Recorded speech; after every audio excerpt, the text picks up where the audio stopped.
Hello বন্ধুরা, নমস্কার সবাইকে। ওয়েলকাম আমার চ্যানেলে ওয়ার্ল্ড অফ পাঁচফোড়নে। আজকে নিয়ে এসেছি এগ চিলি দুর্দান্ত স্টাইলে, খুবই সহজ পদ্ধতিতে দেখাচ্ছি। আশা করি সবার খুব ভালো লাগবে।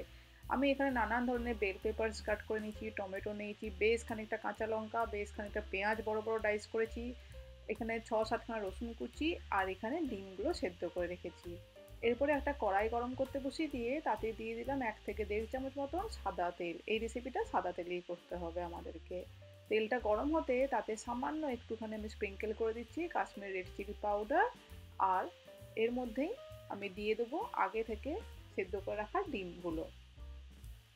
ডিমগুলোকে আমি কিন্তু আগে এরকম করে একটুখানি ছুরির সাহায্যে একটু স্লিট করে দিচ্ছি, যাতে ভেতরে একটুখানি মশলাগুলো ঢোকে এর মধ্যে। এরকমভাবে সমস্ত স্লিট করে দিয়ে এরপরে গরম তেলের মধ্যে আমি এগুলোকে সটে করে নেবো 2-3 মিনিট মিডিয়াম টু হাই ফ্লেমে। একটা হালকা কালার ধরে আসলে আমি এগুলোকে তুলে সাইডে রেখে দেবো। বন্ধুরা, যদি আমার চ্যানেলে ফার্স্ট টাইম ভিজিট করছেন, চ্যানেল এখনও সাবস্ক্রাইব করেননি, রিকোয়েস্ট করছি চ্যানেলটাকে প্লিজ সাবস্ক্রাইব করে দেবেন এবং পাশে থাকা বেল আইকনটা প্রেস করে দেবেন। তাহলে আমি যখনই নতুন কোনো এরকম রেসিপি আনবো আপনাদের কাছে লেটেস্ট নোটিফিকেশান পৌঁছে যাবে। চাইলে আমাকে ইনস্টাগ্রাম এবং ফেসবুক পেজেও ফলো করতে পারেন, ডেসক্রিপশন বক্সে লিঙ্কগুলো দিয়ে দেবো। ডিমগুলো ভাজা হয়ে যেতে এখানে রসুন কুচিটা দিয়ে দিলাম। আমি এখানে রসুনের কোয়ান্টিটিটা কিন্তু বেশ খানিকটা নিচ্ছি, দেখে বুঝতে পারছেন। এরকমই রসুনের কোয়ান্টিটিটা নিতে হবে একটুখানি, বিকজ এটা চিলি এগ হচ্ছে, রসুনের ফ্লেভারটা ভালো লাগে।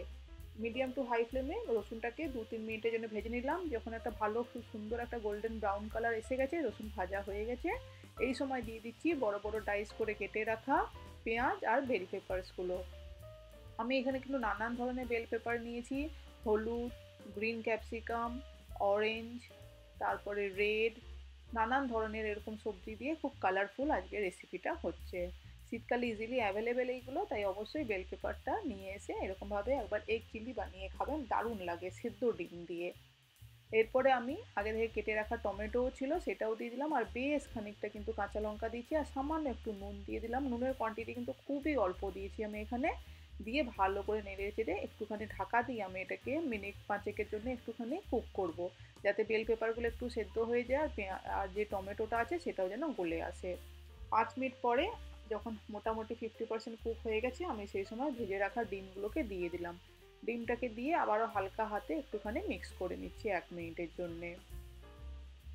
বন্ধুরা, এটা আমি ফ্রাইড রাইসের সঙ্গে সার্ভ করেছিলাম, নর্মাল রাইসের সঙ্গেও এটা খেতে পারেন, দারুণ লাগে। আমি আরও একটু দিয়ে দিলাম এর মধ্যে চিলি সস, টেস্টটা ভালো লাগবে, ঝাল ঝাল হবে সেই জন্যে। আর এরপরে আমি দিয়ে দিলাম 2 চামচ ভর্তি করে এগ চিলি পাউডার। নর্মাল দোকানে যেই মশলাগুলো পাওয়া যায় চিলি পাউডারগুলো, সেইগুলোই ব্যবহার করেছি আমি এখানে। যদি আপনাদের কাছে না থাকে তাহলে একটুখানি সয়া সস দিয়ে দেবেন, একটু কর্নফ্লাওয়ার দিয়ে দেবেন। আর টমেটো কেচাপ আমিও কিন্তু এখানে ব্যবহার করেছি। চিলি সস, টমেটো সস, একটু সামান্য একটু ভিনিগারও ব্যবহার করতে পারেন, টক টক হবে খেতে। এবং যদি চিলি পাউডারটা না ব্যবহার করেন সেই ক্ষেত্রে কর্নফ্লাওয়ার আর সয়া সসটাও ব্যবহার করে নেবেন এখানে। আমি কিন্তু এক্সট্রা করে কোনো সয়া সস আর কর্নফ্লাওয়ার দিচ্ছি না, অলরেডি মশলার মধ্যে ছিল। এবারে 1 কাপ ভর্তি করে উষ্ণ গরম জল দিয়ে দিলাম, সব কিছু ভালো করে মিক্স করে আবার মিনিট 5-7 জন্য ঢাকা দিয়ে দিচ্ছি। অলরেডি সব কিছু ভালো মতনই কুক হয়ে এসছে। এখানে কিন্তু সবজিগুলো ক্রাঞ্চি থাকবে, বেশি সেদ্ধ হবে না। আমি মিডিয়াম হাই ফ্লেমে আরও 3-4 মিনিটের জন্য একটু কুক করে নিলাম, যাতে মশলার কাঁচা ভাবটা চলে যায় এবং গ্রেভিটাও একটুখানি ঠিক হয়ে যায়। এটা কিন্তু গ্রেভিওয়ালা বানিয়েছি, আমি ড্রাই বানাইনি, ফ্রাইড রাইসের সঙ্গে খাবো বলে। তাই জন্য এখানে গ্রেভির কোয়ান্টিটিটা কিন্তু অনেকখানি রয়েছে। আমাদের কিন্তু এগ চিলি একদম completely ready to B serve. গরম গরম ফ্রাইড রাইসের সঙ্গে শীতকালের রাতটা জমিয়ে নিন, পার্টির দিনেও এরকম একবার চটজলদি বাড়িতে কেউ গেস্ট এলে এরকমভাবে এগ চিলি বানিয়ে খাওয়াতে পারেন। আশা করি সবার খুব ভালো লাগবে। বন্ধুরা, এই রেসিপিটা এই পর্যন্তই থাকলো। নতুন রেসিপি নিয়ে চটজলদি ফেরত আসবো। সবাই ভালো থাকবেন, সুস্থ থাকবেন, এইভাবেই পাশে থাকবেন, সাপোর্ট করবেন। এতক্ষণ পাশে থাকার জন্য অনেক ধন্যবাদ। Thank you.